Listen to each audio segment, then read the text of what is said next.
Mesdames et messieurs, bonjour. Voici les titres de l'actualité. Un Belge parmi d'autres ressortissants européens a été pris dans une attaque en Éthiopie. Lors de cette attaque, 5 touristes sont décédés. Les recherches se poursuivent sur l'épave du Concordia. Les plongeurs espèrent trouver encore une vingtaine de corps. Nous ferons le point sur les différents naufrages maritimes et vous verrez que le bateau de croisière reste malgré tout un moyen de transport très sûr. Et nous terminerons par la découverte du département de la Creuse où, vous le verrez, il y a plein de choses à faire. Madame, monsieur, bonjour, bienvenue dans l'édition de votre journal. Une attaque a eu lieu en Éthiopie dans la nuit de lundi à mardi sur le volcan de Erta Ale. 2 Allemands, 2 Hongrois et un Autrichien ont été tués par balle.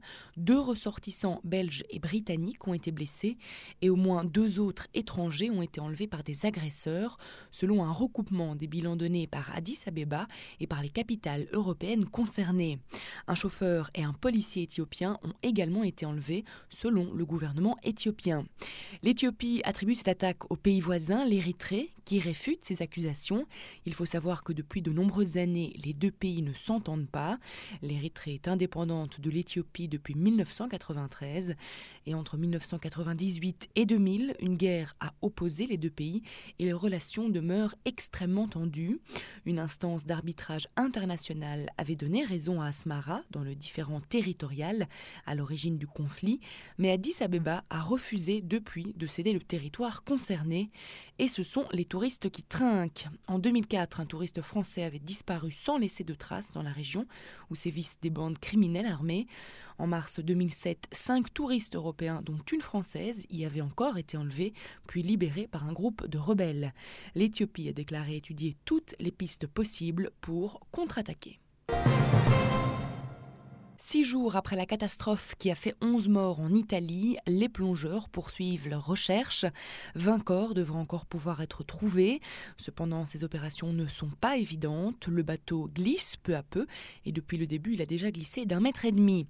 De plus, la météo ne facilite pas les choses. Déjà mercredi, des vents forts avaient empêché les plongeurs de poursuivre les recherches, mais celles-ci devraient avoir repris ce jeudi. Lorsque tous les corps auront été retrouvés, les autorités italiennes donneront leur feu vert pour le pompage des 2300 tonnes de carburant. Pour le moment, le commandant de bord, Francesco Schettino, a expliqué avoir choisi délibérément de modifier sa route pour se rapprocher de l'île de Giglio. À sa défense, il a expliqué qu'à de nombreuses reprises, les bateaux de croisière effectuent cette déviation et que lui l'avait déjà fait lors de traversées précédentes et qu'il n'y avait eu aucun problème. Costa, de son côté, a admis avoir déjà donné l'autorisation dans le passé pour se rapprocher de l'île Giglio. Cependant, la compagnie maritime ne compte pas en rester là et entend bien traîner en justice M. Schettino, seul responsable de la catastrophe selon eux. Cette catastrophe n'est pas sans rappeler celle du Titanic, l'occasion de faire le point sur les différents naufrages maritimes.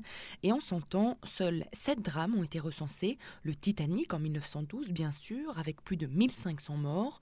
Le navire baptisé l'insubmersible portait mal son nom. La même année, 1000 personnes périssaient à bord du japonais Kishimari. En 1915, c'est l'Eastland qui coulait à Chicago, causant plus de 800 morts. Plus récemment, en 1983, l'Alexandre Souvorov coule après un violent choc contre un pont, bilan 250 morts. En 1986, un choc contre un cargo coûte la vie à 423 passagers de l'amiral Nakimov en mer Noire. En 1988, 254 personnes décèdent à bord d'un paquebot aux Philippines. Un typhon était à l'origine du drame. En juillet 2011, 122 morts ont été recensés après que le Boulagaria eut coulé dans la Volga en Russie centrale. Mais malgré tous ces drames et ces lourds bilans, les navires de croisière restent le moyen de transport le plus sûr pour les vacanciers. Ce type d'aventure séduit d'ailleurs un nombre croissant de touristes, une hausse de 20% de ces voyages ayant été recensés dernièrement. Des petits fragments de tuf sont tombés samedi du Colisée à Rome, sans blesser personne heureusement, mais relançant les demandes pour une reprise plus rapide des travaux de restauration d'un des monuments antiques les plus visités d'Italie. Le maire de droite Gianni Alemanno, venu sur les lieux, a appelé à des décisions rapides. Selon lui, les chantiers doivent commencer maintenant. De petits morceaux de tuf s'étaient déjà détachés d'un arc du Colisée, sans doute à cause de la présence d'oiseaux, à la fin de l'année dernière. La directrice du site Rossella Rea avait dénoncé une psychose de l'effondrement comme cela s'est produit par le passé. Toujours est-il que les travaux de restauration financés à hauteur de 25 millions d'euros par le fabricant italien de chaussures et sacs Tod's devraient débuter en mars et s'étaler sur 3 ans environ, au terme desquels les zones visitables du Colisée augmenteront de 25%, selon Roberto Secchi, commissaire des zones archéologiques de Rome. Actuellement, la façade du Colisée, abîmée par les intempéries et noircie par la pollution automobile, offre un triste spectacle. En mai 2010, déjà, des morceaux s'étaient détachés des parois. Le nombre de visiteurs au Colisée, plus grand amphithéâtre jamais construit sous l'Empire romain, est passé en une dizaine d'années d'1 million de visiteurs annuels à environ 6 millions. À présent, nous nous rendons dans le département de la Creuse, célèbre pour sa tapisserie et ses châteaux médiévaux. Reportage Darius Favreau. Au niveau culturel, donc on a Aubusson, la capitale mondiale de la tapisserie de Baslis, donc qui vient d'être récemment classé au patrimoine mondial immatériel UNESCO. Et donc on relance la tapisserie, on a fait des appels à des artistes contemporains. Et donc on va donner une nouvelle image et on a notamment, le premier prix a été Nicolas Buff, un jeune artiste, designer, qui a notamment revisité la tapisserie d'Adam à la licorne qui est ici, en créant une licorne de façon tout à fait contemporaine, une peau de bête, revisitée. Quels sont les incontournables de la Creuse? Pourquoi y aller? Alors donc pourquoi y aller? Parce que on a une campagne, je crois, très préservée, très authentique.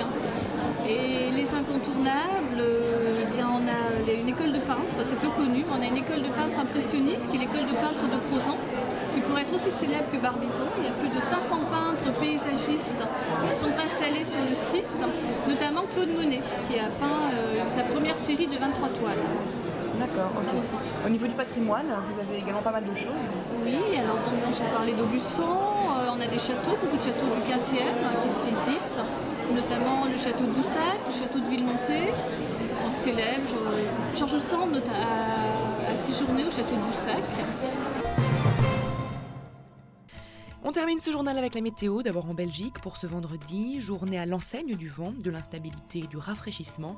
De fait, quelques éclaircies alterneront avec des champs nuageux accompagnés d'ondées de plus en plus régulières au fil des heures, ondées qui prendront un caractère hivernal en Haute-Belgique.